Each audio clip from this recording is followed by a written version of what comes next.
President Valdis Atlas, thank you very much indeed for your time and for this opportunity.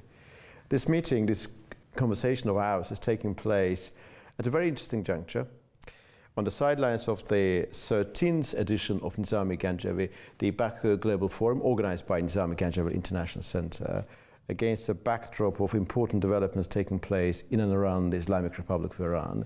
What is the key sensibility pervading this year's congregation?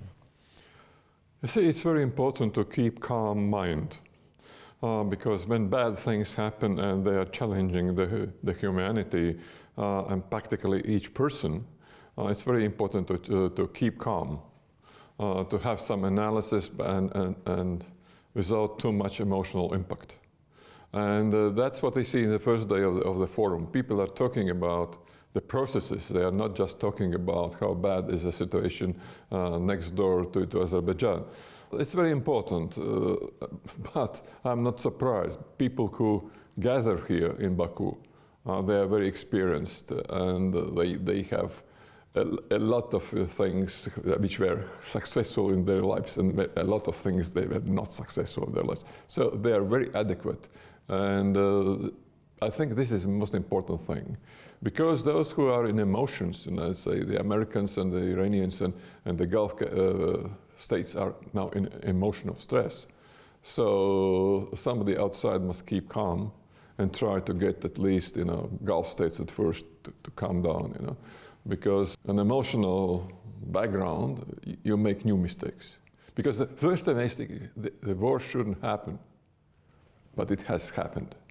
So let's be calm and not make the next mistake. It's quite often said, Mr. President, that even there are reasons to panic. Panicking is never a good idea, even if there are reasons to panic. What do you think should be the reaction of Azerbaijan and Azerbaijan's allies and partners to the latest drone attack on Azerbaijan's Nakhchivan airport? You see, it's not the first case. Even we had in Latvia a drone flying in, and we didn't know what to do with that. And Poland had a drone attack. It was a drone attack, because if you have one drone, it's a mistake. But if you have 20 drones, it's attack.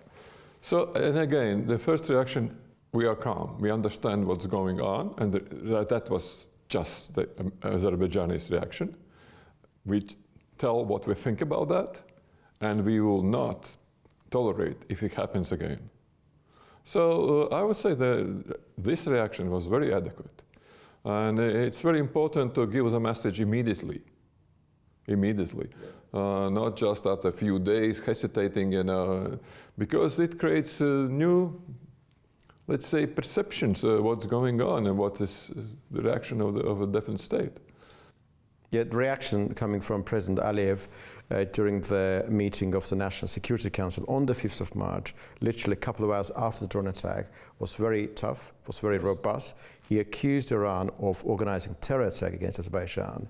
He used a very strong language saying that this stain will not be erased from their ugly and unsightly record, the language of particular strengths. And also he said that Azerbaijan is not going to be part of the offensive campaign against Iran, but will act along the lines of the principle of self-defense. But as you said, second attack may be of different nature.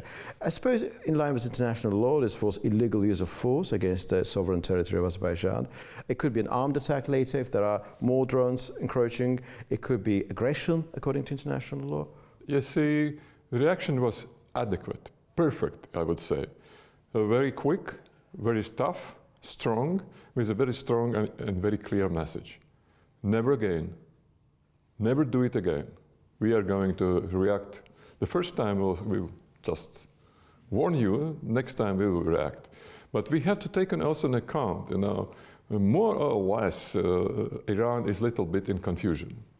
We cannot expect perfect performance of leadership and all the institutions, including military institutions. In a time you have air attacks, missile attacks, so something might went wrong, but we don't know.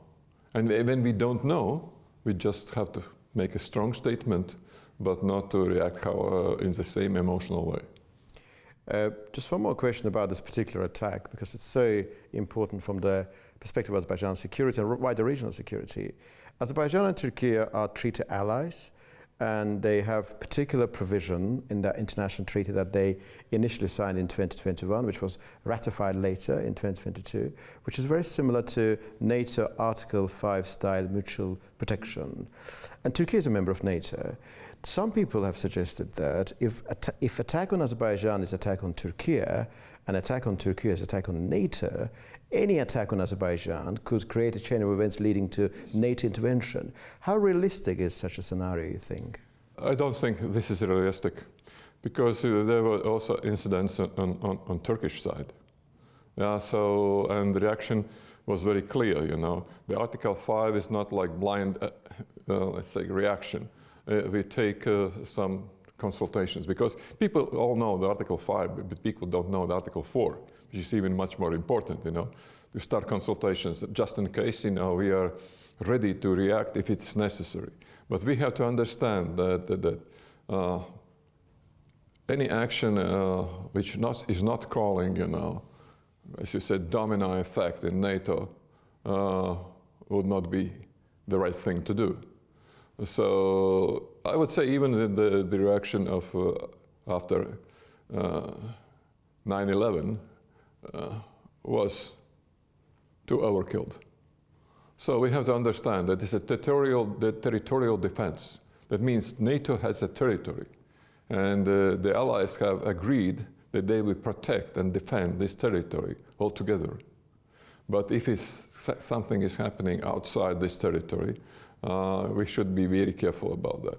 This is not the same. It's like Qatar was applying for membership, and the answer was very clear. We don't have the land border with Qatar, so no sense. Yeah? So very often we don't see the benefits of NATO, let's say, and advantages of NATO, and at the same time creating a lot of what I call fairy tales about NATO. I was born in the Soviet Union. I have listened to these fairy tales a lot, you know, and they are still realistic in today's Russia. NATO is a threat. It's a collective defense organization. It's not offensive. Despite the United States have already, you know, declared that they will be offensive. That's United States. United States is not NATO. You have to also distinguish, you know, the many military actions of the United States. It has nothing to do with NATO. Because it's nothing to do with the territorial defense. Including the latest joint attack on Iran, as I understand, of course. It's nothing to do with NATO. It's nothing to do with NATO. It's an Israeli attack supported by the United States. Regarding that particular moment, ongoing unfolding conflict between Iran on one side and the United States and Israel on the other, there are massive questions from the point of view of international law regarding the legality of the actions. But my question is the following. Do you think already everybody talks about the collapse of the international order? Do you think this conflict, which is currently happening, will further deepen that crisis? You see, if you ask somebody and everybody to define what he means by the international order, the answers will be very different. So I would better say that it's end of yesterday's reality. We have today's reality, or let's say the reality we had months ago or 2 months ago. And what really was a big surprise to me, you know, that this decision to attack, you know, Iran was not based on critical analysis. You see, you know, let's say if you count the number of fighting jets and cruise missiles and whatever, you know, Air Force ships, and it's clear America is a big power. But in a real war, what was proved in a Russian-Ukrainian war, it doesn't make the success. It's asymmetric. And you see, you know, a very interesting moment, you know, when Russia was in need for some new weapons, Iran sold Shaheds to Russia, and Shaheds now is number one, you know, offensive weapon. And now Russia sent them back already with some, you know, tactical logistics and so on. So let's say nuclear warheads doesn't play the main role. What were the mistakes? And I would say people don't see them, you know. You have to not only count the weapons and say the victory is on our side. You have to take into account the people minds, the people, you know, the structure of a definite society, the power structure of a definite country. And let's say decapitation of Iranian leadership was a big mistake.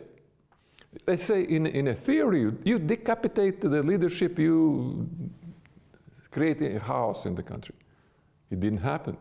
And there is a big difference if you just kill some general, people will not react. It's a soldier, it's his duty, but if you kill, you know, religious leader, it has very, very severe consequences.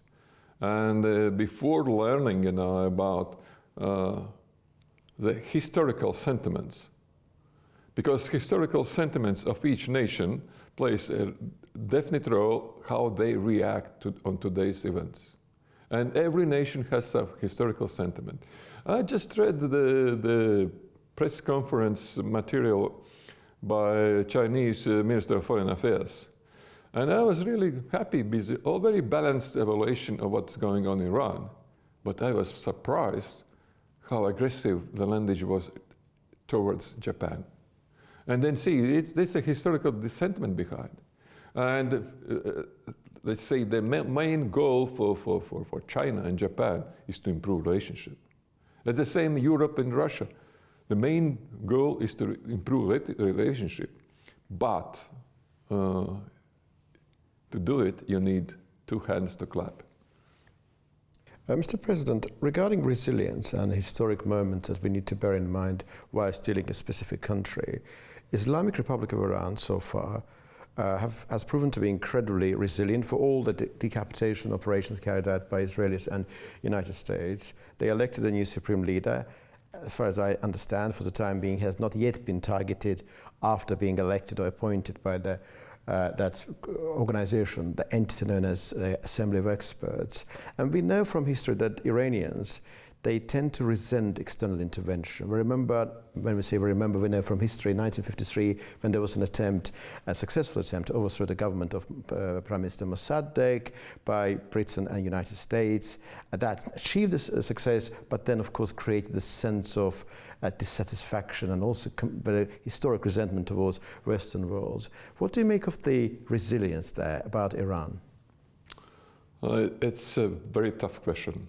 Not only good question, but very tough question, because you don't know what's in the people's minds. And that's the most important, how they will react, what they are going to support, against what they are ready to fight. But you see the historical sentiment in Iran has been grown for many, many centuries. Nothing to say, maybe a couple thousand years. And we have to take it into account. Let's say the identity of Iranians, you know, has very strong roots. And if compared, you know, to American, let's say, identity, it's about 300 years old. So, and you cannot compare it. You need, this is very deeply in the people's mind. And I had a possibility to have a conversation with, about nearly 20 years ago, with, I think he's Director General of International Atomic Agency, El Baradei. He was Egyptian. And the question about the nuclear arms was still there. So inspectors going, you know, not allowed to visit the facilities. They are allowed, you know. It was still there. And I asked him, what is your proposal as an expert being 20 years in charge of atomic energy and being, you know, an Arab? He said, it's not a question about the military might. It's a question of self-confidence. Let's say a country like Iran, with such a deeply rooted history, needs some self-confidence. If Pakistan has nuclear bomb, you know, and India has, they want to have it. Not for attacks, but just for self-confidence, to prove that they are, you know, leaders in the region. Of course, you know, if you look today, they They are not, just puffy teddy bears, all Hezbollah and Houthis and Hamas, is a bad thing they did. But again, you see, if this war is a mistake, the Iraqi war was also a mistake. It created consequences. Saddam Hussein regime was like a barrier between Iran and let's say Syria and Lebanon and so. And you've got ISIS, and you've got Hezbollah more stronger, and Hamas much stronger. It's every intervention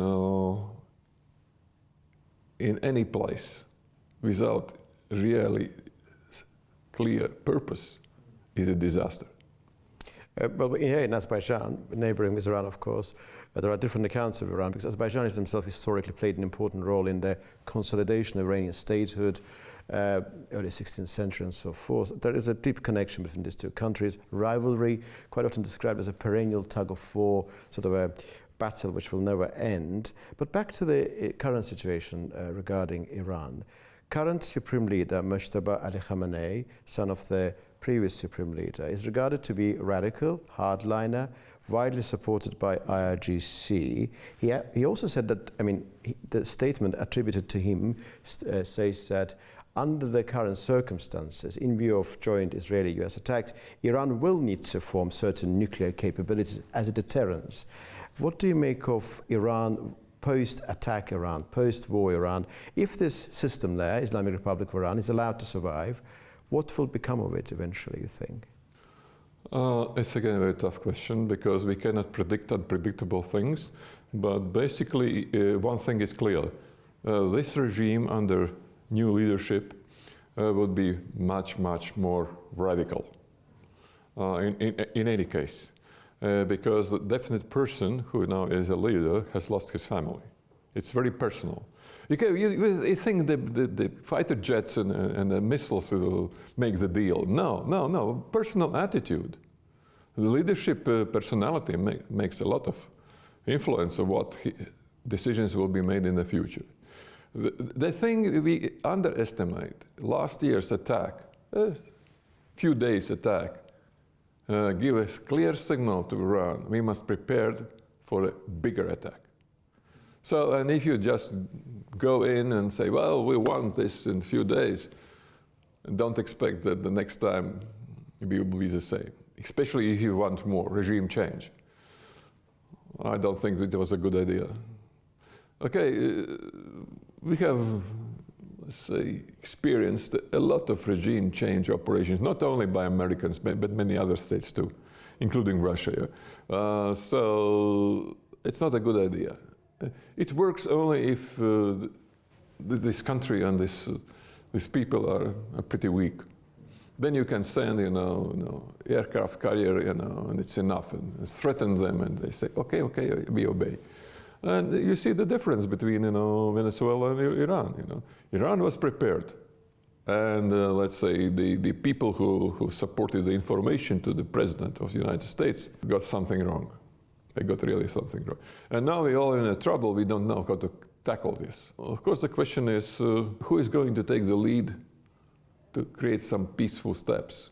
I really like the expression of Ilham Aliyev this morning when he said, when we get rid of the mediators, which were failing for 20 years, we created that peace in a much shorter period of time. And if you have some buffer zones, spheres of influence, they will never work, because it's a playground or battleground for fighting for dominance. So how to start direct talks, let's say, between Russia and Ukraine and nowadays, Israel and Iran, sometimes it's impossible. It's impossible, but let's look what we have in the history. We have, Germany and France. Nobody expects that there will be tensions in future. And we have an example of Armenia and Azerbaijan. Nobody believed that. Said, no. You see, if you have, a courage, of leadership to go in and to talk, to your adversary, it makes much more sense.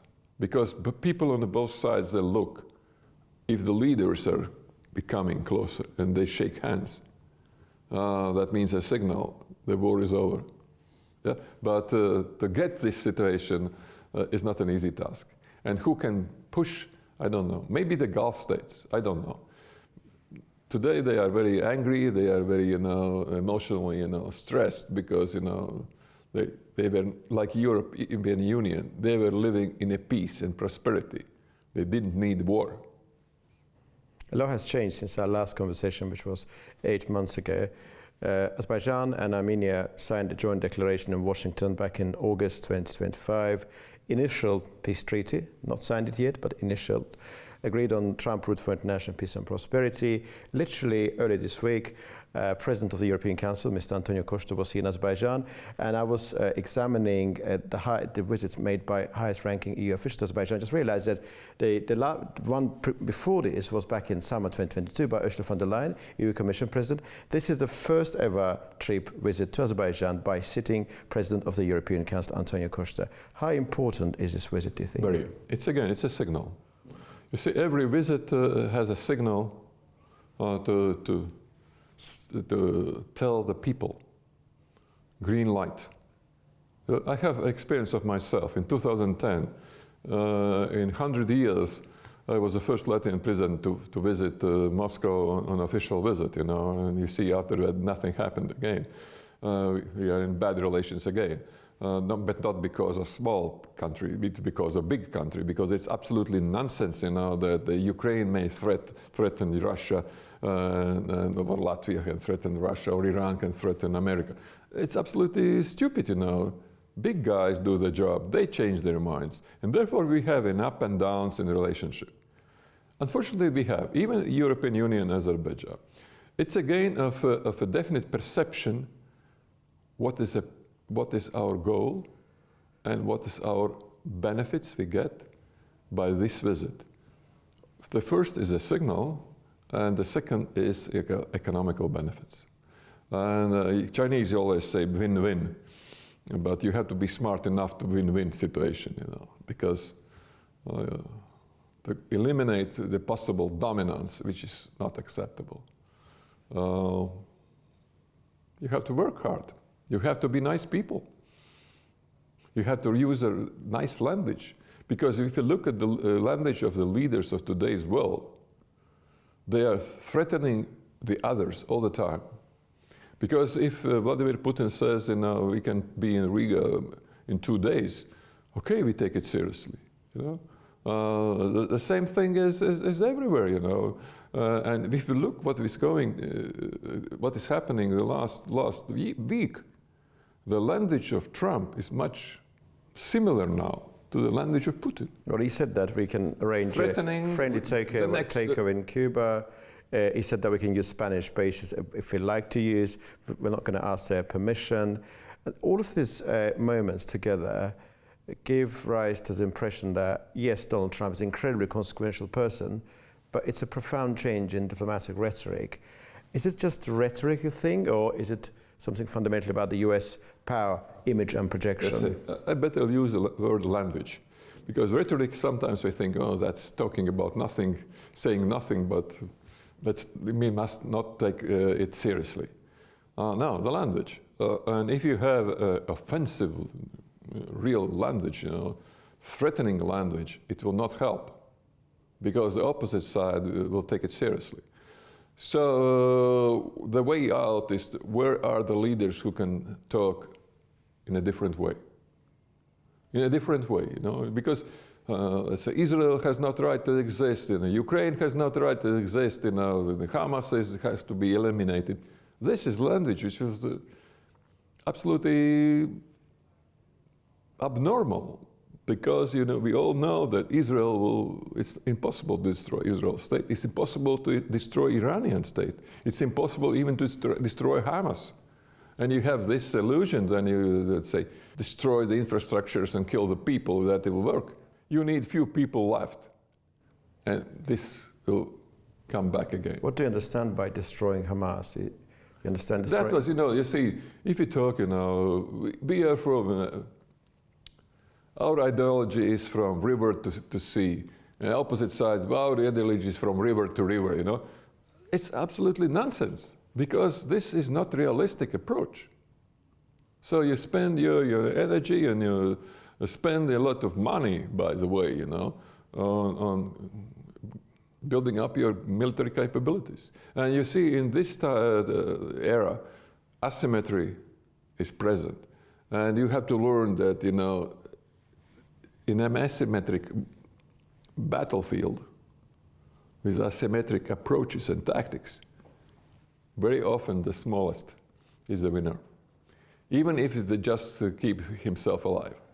It looks like, Mr. President, great time to be alive to witness all of these consequential developments. It feels in a very Dickensian way, like best of times because massive opportunities, also in a sense worst of times because the risk of mistake is massive, and it's there. I'm so grateful to you, Mr. President. Thank you very much indeed. Thank you. It was my privilege. Privilege was mine, sir.